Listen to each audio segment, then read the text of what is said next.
D'après une étude d'Accenture, 63% des dirigeants européens souhaitent accélérer leur transformation digitale. Notre invitée est Cécile Tricon-Bossard, directrice des ressources humaines déléguées, membre du comité exécutif chez Natixis, un groupe qui a enclenché très tôt sa digitalisation. Elle partage avec nous son expérience de la crise et les transformations à venir chez Natixis. Cécile Tricon-Bossard. Il a fallu qu'on assure la continuité de l'activité, donc on accompagne les métiers pour leur permettre de s'organiser et d'organiser notamment le travail à distance, puisque c'est ce que l'on a mis en place. Donc ça a été notre priorité au démarrage. La deuxième priorité, c'est d'assurer la sécurité et la santé de nos collaborateurs, évidemment, et notamment de garder le lien, un lien de proximité avec eux tout au long de la période de confinement, notamment où ils ont travaillé à distance. Plus largement, comment est-ce que Natixis a traversé cette période de confinement ? On a eu plus de 97% de nos collaborateurs qui ont travaillé chez eux. Et au bout de vraiment très très peu de jours, tous les serveurs étaient opérationnels et ils ont pu donc se connecter pour assurer leur mission de chez eux. Est-ce que vous étiez prêt à ce recours au télétravail et dans l'urgence ? Alors je dirais que oui, nous étions prêts. Nous étions prêts parce que nous avions déjà équipé la quasi-totalité de nos collaborateurs avec des ordinateurs portables, des connexions qui vont bien. Déjà depuis plusieurs années, on avait lancé un grand projet qui s'appelait Easy, qui devait justement permettre aux collaborateurs de travailler où ils le souhaitaient, en mobilité,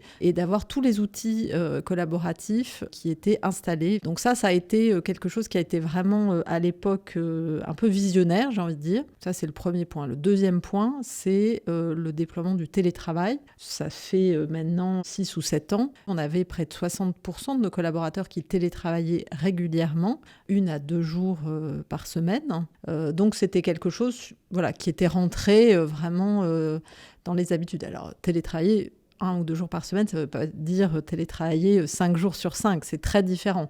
Mais néanmoins, il y avait effectivement des habitudes qui étaient prises du côté des collaborateurs comme des managers. Ce qui a, j'imagine, évité des investissements, puisque vous aviez déjà fait quelques années auparavant ce qu'il fallait. Absolument. Néanmoins, au-delà des sujets d'équipement, au-delà des sujets de télétravail, on a aussi pu capitaliser sur tous les investissements qu'on avait faits dans le domaine de la qualité de vie au travail, dans le domaine de l'engagement. À titre d'exemple, on avait un projet de mise à disposition de l'ensemble des managers d'un outil d'enquête de ce qu'on appelle des pulse surveys, c'est-à-dire un outil qui permet de prendre le pouls régulièrement de ses collaborateurs. Et donc, les managers ont pu, tous les 15 jours, prendre le pouls de leurs équipes en leur posant 4-5 questions sur comment ils allaient. Est-ce qu'ils arrivaient à télétravailler correctement ? Est-ce qu'ils arrivaient à avoir un bon équilibre entre vie personnelle, vie professionnelle ? Est-ce qu'ils avaient suffisamment d'informations sur l'impact de la crise sur leur métier ? Voilà, ce type de questions qui leur permettait à la fois de savoir un peu, de prendre la température, mais aussi derrière de restituer des résultats. Et donc, ça générait de la communication managériale qui a été très positivement vécue par nos collaborateurs. Ça leur montrait qu'on s'intéressait à eux, à la manière dont ils allaient. Et ça a été très aidant, en fait. Et est-ce que vous avez mis autre chose en place pour vous assurer du soutien psychologique de vos collaborateurs pendant cette crise ? Tout à fait. On a aussi mobilisé toutes nos équipes de communication et de formation pour proposer aux collaborateurs des thématiques de communication sur la manière justement dont ils arrivaient à vivre cette période, comment ils arrivaient à gérer à la fois l'école à la maison et le travail, comment ils arrivaient à gérer le stress de la situation parfois. On a également proposé un certain nombre de webinars autour de comment bien télétravailler, comment bien télémanager, comment utiliser par exemple la mindfulness pour mieux gérer son stress. Et le message que l'on voulait envoyer à nos collaborateurs, au-delà du contenu qui avait vocation à leur être utile pour mieux gérer cette période-là, c'était aussi prenez soin de vous, on est attentif à votre santé, à la manière dont vous vivez les choses. On sait que c'est pas facile pour tout le monde. Évidemment, on a des contraintes qui font que on ne pouvait pas toujours être au rendez-vous de ces objectifs et c'est normal et c'était parfaitement intégré. Comment ces initiatives ont été perçues ? Vous avez eu un retour de la part des collaborateurs ? Très positivement. En fait, le retour, on l'avait très régulièrement puisque l'ensemble des métiers ont fait ces enquêtes flash tous les 15 jours. Et on leur a notamment posé des questions ouvertes sur la manière dont on avait géré les choses, la manière dont ils avaient perçu l'accompagnement de l'entreprise. Et les feedbacks qu'on a eus ont été extrêmement positifs.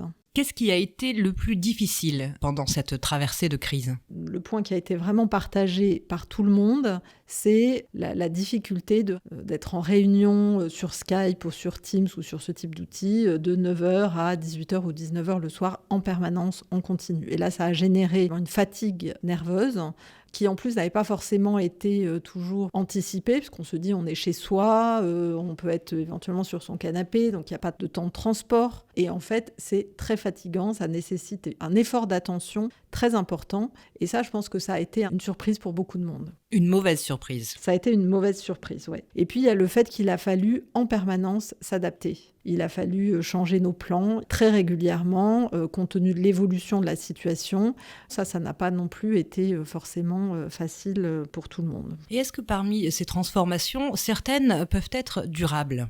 Alors, il est très clair qu'il y a un certain nombre d'effets très positifs qui ont été observés. Et c'est d'ailleurs la raison pour laquelle on s'est dit très très vite, il faut absolument ne pas laisser passer trop de temps. Et on a lancé un groupe de travail au niveau de Natixis pour justement réfléchir à quelles étaient toutes les bonnes pratiques auxquelles on n'avait pas envie de renoncer, sur lesquelles on avait envie de capitaliser. Il y a des choses toutes bêtes. La signature électronique, par exemple. Le fait de ne plus avoir des parapheurs qui s'amoncellent sur votre bureau, c'est quelque chose qui est très positif. Le processus de décision accéléré. On se dit, on doit pouvoir faire mieux, même si on n'est pas en situation de crise. Est-ce que l'aspect hiérarchique a été un petit peu modifié ? L'aspect hiérarchique a été modifié. C'était un sujet sur lequel on travaillait depuis déjà longtemps, avec un aplatissement des lignes managériales.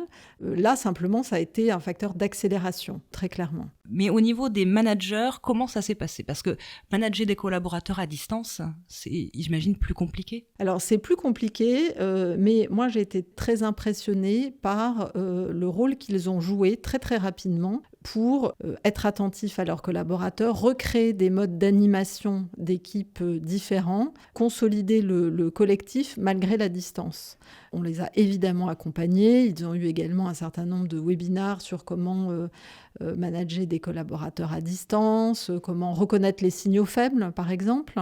Ils ont vraiment été au rendez-vous et fait preuve de beaucoup de créativité en créant des boucles WhatsApp, par exemple, pour maintenir le lien un peu au quotidien sur des modes un peu plus ludiques, en démarrant des réunions par des petits icebreakers. Et les collaborateurs, en tout cas, nous ont fait des feedbacks très positifs là-dessus. Est-ce que ces nouvelles normalités, ces nouvelles pratiques vont bouleverser ou au contraire impacter favorablement la culture d'entreprise chez Natixis ? Alors, on a déjà une culture d'entreprise assez agile, mais je pense que cette crise va avoir un effet d'accélération. L'engagement, la mobilisation des équipes a été extrêmement forte. Tout le top management a été très impressionné par la mobilisation des équipes. Donc, c'est quelque chose qui vraiment donne confiance pour la suite. Alors, cette crise n'est pas encore complètement derrière nous. Comment est-ce que vous prévoyez d'accompagner vos collaborateurs dans les semaines, les mois à venir ? Le télétravail. J'ai indiqué effectivement qu'il était déjà très présent dans l'entreprise, mais le message que nous ont renvoyé les collaborateurs, c'est qu'ils aimeraient en faire encore plus. Tous les métiers qui avaient simplement une journée de télétravail possible par semaine sont en train de remettre le sujet sur le haut de la pile et de se demander si ce ne serait pas intéressant de passer à 2 jours. Et donc ce dispositif-là, il a vocation à être pérenne. Et si le télétravail se normalise chez vous et augmente, est-ce que ça vous permet également de repenser les locaux, l'immobilier ? C'est un sujet qui est évidemment d'actualité, d'autant plus que nous avons un projet effectivement immobilier avec un déménagement prochain. Donc évidemment, c'est un élément de réflexion. Aujourd'hui, on voit bien que les collaborateurs qui viennent au bureau, ils attendent de pouvoir avoir des échanges, de pouvoir collaborer, de pouvoir faire des brainstorming. Donc ça va obliger à, je pense, accentuer, développer les espaces communs, les espaces collectifs. Quels conseils vous aimeriez partager avec d'autres directeurs, directrices des ressources humaines, d'autres entreprises, afin de bien aborder la rentrée, le mois de septembre ? Alors déjà, le premier conseil, c'est de prendre des vacances. Très bon conseil. Je pense que les équipes RH ont été particulièrement sollicitées. Elles ont occupé une place tout à fait passionnante. Elles ont été extrêmement engagées. Je pense que c'est aussi important qu'elles pensent à elles, qu'elles prennent des forces pendant l'été. Ça, c'est le premier conseil que je donnerai. Et le deuxième conseil, c'est de prendre le temps de ne pas agir dans la précipitation pour bien regarder quelles sont effectivement ces évolutions un peu en profondeur que l'on doit conduire.